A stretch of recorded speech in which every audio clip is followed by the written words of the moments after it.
performance and Hundley's as well. Just how nice it was to kind of see those guys do well for the most part after some recent outings. Yeah, I just walked past Sean and he did really well, and I kind of teased him. He doesn't wear his emotion on his sleeve, but if we would have pulled him in the ninth and used Redmond, he would have been bitter.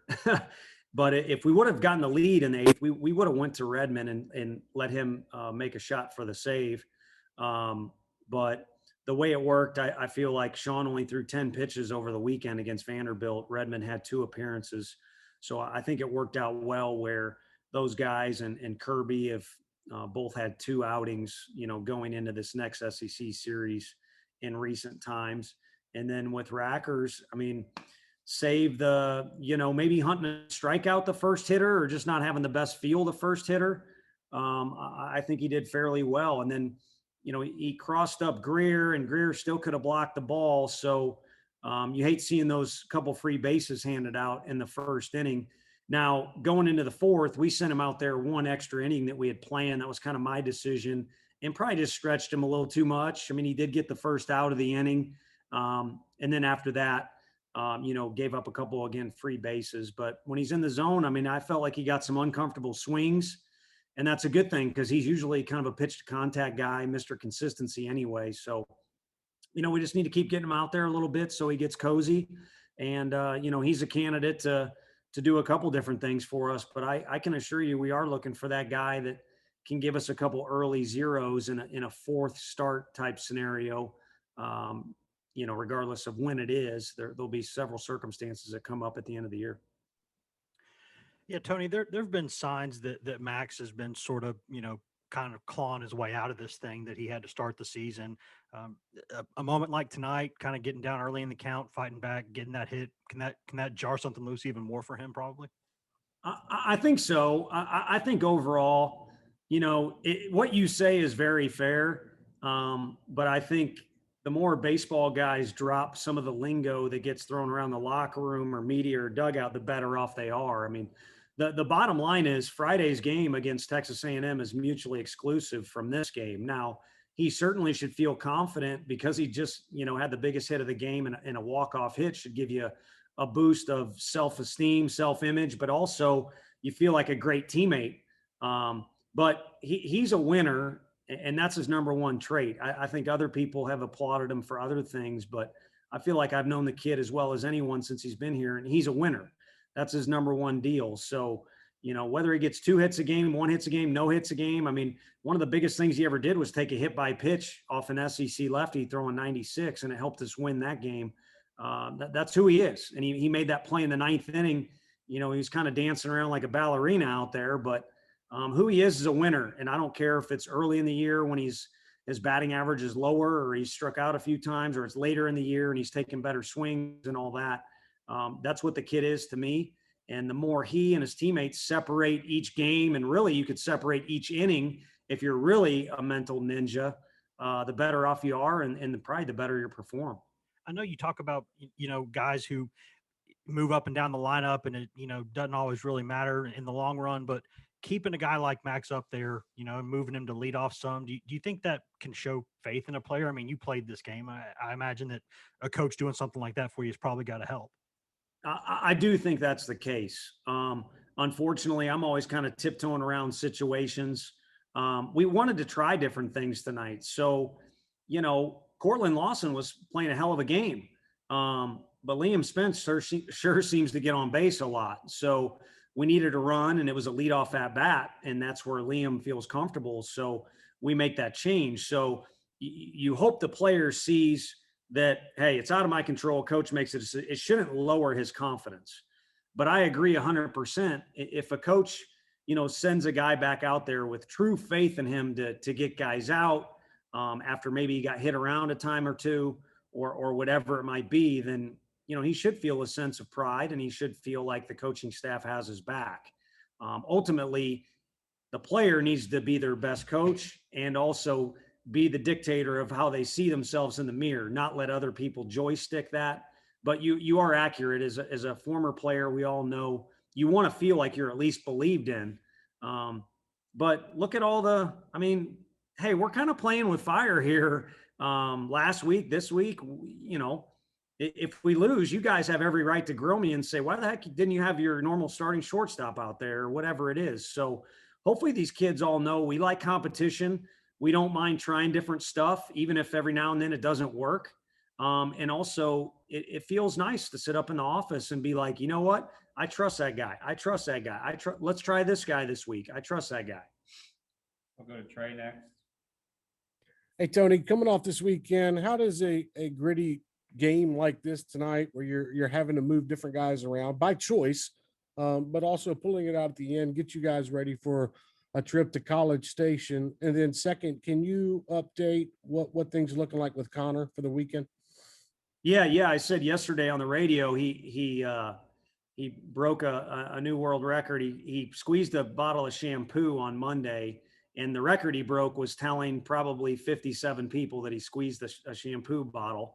And then today he was able to play catch and kind of squeeze a stress ball. So he's making progress. The same thing happened to me. It caught more in the middle of my hand and broke my hand for my last couple of weeks of my senior year.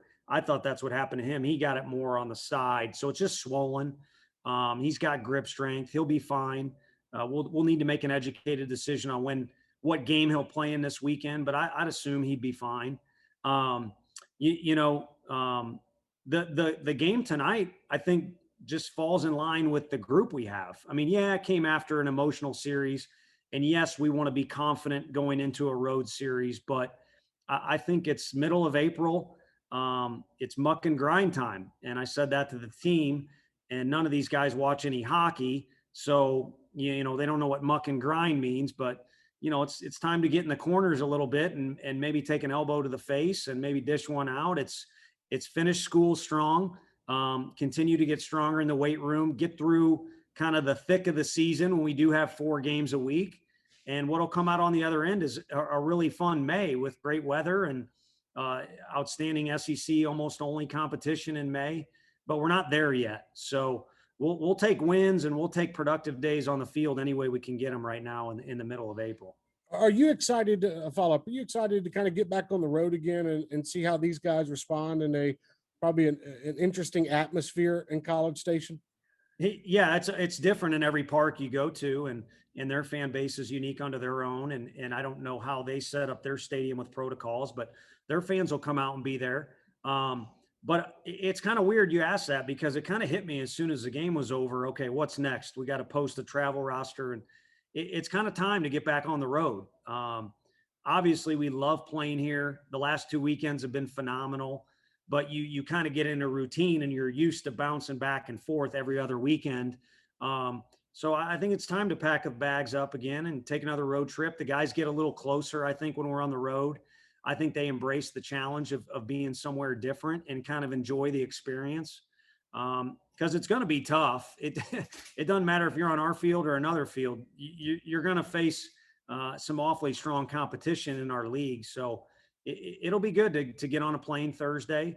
It won't be the normal charter flight, fly like a big leaguer like most of the SEC teams get to do, or we're fortunate enough. We'll break it up because of COVID stuff, but we'll get down there and we'll have a workout on Thursday and then get after it on Friday. We'll go back to Ben. I'll just remind you guys, we won't have our normal Thursday media availability due to travel. So if you have any questions for this weekend, go ahead and ask them tonight. Tony, wanted to ask you about 2 things with the lineup tonight, just with Steenstra at first and then moving Beck to 7th. Is that possibly a permanent thing or just a midweek science project? And how did you think those guys did in those roles? I think they did well. I mean, Steenstra made a huge pick at first base. Christian Scott put together a really strong game. Booker laced that ball to center. He seems to always play well on Tuesdays. And Cortland was outstanding, as I mentioned before. Rucker's had a good start. So I think the guys we gave different opportunities to did pretty well. I mean, save a couple, pinch hit situations. But just to give full disclosure, the plan was to have Steenstra at first to get some reps over there. It's a spot he's going to need to be able to play. He was up in the order because we want to get him a couple of at-bats before we pulled him out, which we did. And then we wanted to see him on the mound, and it didn't happen. So that time's coming. I don't think it's coming in College Station, but that time is coming where he gets his opportunity to do that as well. We'll go back to Wes. Yeah, Tony, you said just I guess 2 days ago that you kind of wanted Beck to look in a mirror and realize how athletic he is and just kind of relax a little bit. Well, with that swing he put on that 2-strike ball out of the park and then that slide into home, maybe he was listening, I guess. Well, possible. I've kind of asked a few different times, like, what all do our guys listen to, or what do they hear? Because I'm kind of on the Tom Izzo thing. The less, the better, and have some rules where you have some boundaries with social media and things like that. But there are some good things that come out of social media as well. And, you know, I look back on it kind of like you're saying, and I wish he would have heard that, or maybe I just need to bow up to him and say that. But in the dugout, we all kind of just yelled at him, "Hey, great time for a home run." And he did it. And you can't do that on command, but he's pretty dang good. And I think the key to your question or phrasing was 2 strikes. I think he relaxed a little bit with 2 strikes and he got into his legs a little bit more and he launched that thing. And then that play for him was very, very difficult. When you're at second base and that ball goes through the right side like that, you don't have a good angle. So normally it would have been a lot tighter at the plate. A good throw maybe gets him because of where they were positioned, but also because he couldn't go right away with 1 out. He had to make sure that line drive didn't get caught. And, fortunately, he was athletic enough to get around that deal. And, I think the umpires only replayed that. That was the shortest replay we've had all year. I'd love if they were all like that. All right, we'll go back to Ben and then to Gustavo after that. Tony, just wanted to ask you about A&M and just kind of what you've seen from them this year. Seems like they kind of picked it up a little bit last week against Arkansas. What's going to be key for you this weekend? It's cheesy, but this team more than ever, and I know we've had some success, but more than any team I can remember in very recent history for myself being a part of, just needs to be themselves. And some guys have fluctuated, and it's like one day they're not, and one day they are. There's been some guys early on that were not, and then there's been some guys that early on they were, but have now kind of shifted towards, they've gotten caught up in the repetitions a little bit. And that's kind of why I went on my tangent earlier is, every day can be opening day if you want it to be. And each repetition can be unique unto its own. So just because you're Max Ferguson and you haven't really sniffed it all night long in your at-bats doesn't mean on this particular occasion you can't be the guy to get it done and end it, So I think that's so key for this group. It's really kind of happened on the mound and at the plate equally as of late. Early on, it was a little more of the hitters doing that. I think our defense has really picked up from day one of the season, and I have full confidence in it. And I like the fact it's like last year, we have a bunch of guys who can play different positions. But I think we need to go down there and be the best version of ourselves. Again, as cheesy as that sounds, but that only comes with guys kind of being who they are, no more, no less. And yeah, anytime you win at Baum Stadium or win any game on the road in the SEC, it's huge. And they probably, I don't know if they even played tonight.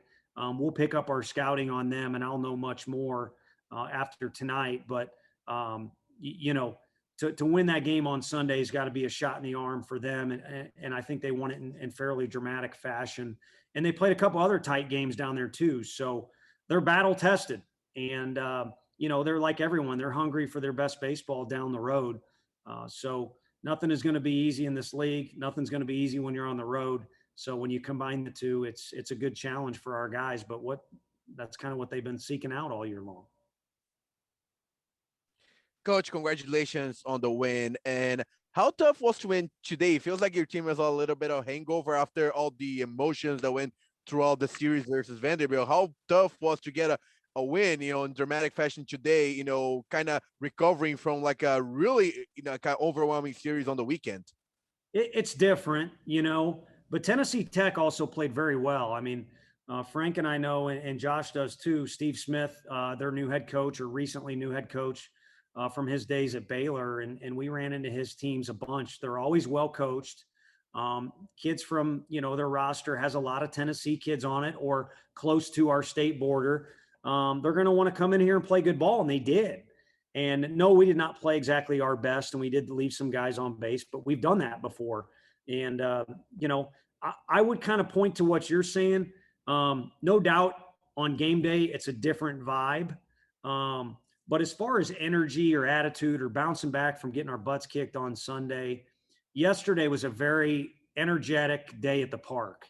And it was an off day for us, but guys were there, study hall, getting some food. Some guys lifted. A couple guys had to participate redshirt practice.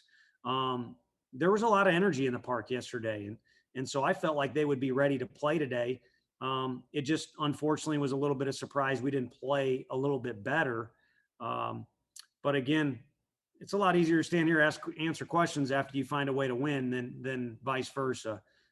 So this is who we are, and this is who I hope we continue to be, as the find a way bunch. Wes, I'll give you the last question. Yeah, Tony, I know that, you're not crazy about talking about the number that goes next to y'all's name, there in the rankings and everything. But I imagine that probably opponents, they see that, they notice that, beating a top 10 or top 5 team is always a big deal. And y'all probably don't have the opportunity to sneak up on anyone anymore. Do you think this team is ready to kind of handle the responsibility that comes with that on a daily basis? Well, I got asked a bunch, about our last conversation like this, which thinks it's via computer, but, what do you mean it was real valuable last weekend? Well, that's one way it was real valuable. I mean, you can't tell me that we weren't being hunted as much as we were hunting. It was, whatever the numbers were last week as far as the matchup goes. And then quite frankly, it's been a few weeks in, and you could even date back all the way to the preseason. A lot of these kids have not been on teams at any level, much less in their time here. I mean, Pete Durke's played a lot of games at Tennessee. None of them have come with a preseason ranking on his back or his teammates' back. So they've kind of dealt with it before. I think, this last weekend, you dealt with about everything you can wrap into one package. So if they're not ready, then they need to get a better head coach, I think. but in all seriousness, I think, last weekend brought a lot of stuff to the table for our club. It doesn't guarantee us success when those situations pop up again. But I think by now they should be comfortable in bathing in the fact that people think they're pretty good. I think they're a little overmarked as far as who we are and things like that. But I do know that we're capable of doing great things on the field, and that's all I care about. Thanks, Coach. Thanks, guys.